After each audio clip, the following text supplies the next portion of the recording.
Monsoon plan વરસાદમાં ધોવાઈ ગયો। સામાન્ય વરસાદમાં જ તંત્રની પોલ ખુલ્લી પડી ગઈ। નારોલ રોડ પર વરસાદી પાણી ભરાયા। પાણી ભરાતા ટ્રાફિક જામની સ્થિતિ સર્જાઈ।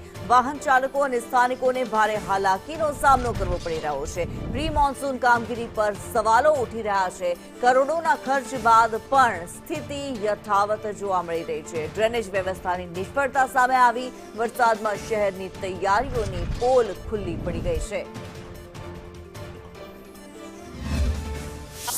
શહેરમાં નારોલથી પીપળજ જવાનો જે રોડ છે ત્યાં સામાન્ય વરસાદ પણ પડ્યો અને સામાન્ય વરસાદ બાદ રોડની હાલત પાણી જ પાણી ચારેકોર જોવા મળી રહ્યા છે અને આ જ પાણીના કારણે વાહન ચાલકો હેરાન અને પરેશાન થતા પણ નજરે પડી રહ્યા છે। ત્યારે બીજી તરફ ટ્રાફિક જામના પણ દ્રશ્ય સર્જાતા નજરે છે તે પડી રહ્યા છે।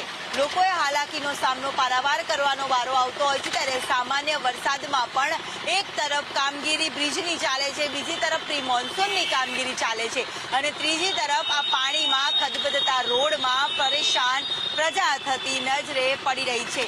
ચારે તરફ જોઈએ તો રોડ રસ્તા ખરાબ તો હોય છે, પરંતુ સાથે સાથે આ વરસાદી પાણીનો નિકાલ પણ થતો નથી અને આ જ નિકાલ ન થવાના કારણે લોકોએ હેરાનગતિનો સામનો કરવાનો વારો આવતો હોય છે અને એ જ દ્રશ્ય અહીંયા બેદરકારી પ્રશાસનની અને મંથરગતિની કામગીરીના સામે આવે છે। ત્યારે અહીંયા પણ ટ્રાફિક જામમાં લોકો હેરાન અને પરેશાન થતા પણ નજરે પડી રહ્યા છે। ત્યારે લોકોએ અહીંયા હાલાકીનો સામનો અને પરેશાની સનો વેઠવાનો વારો આવ્યો છે।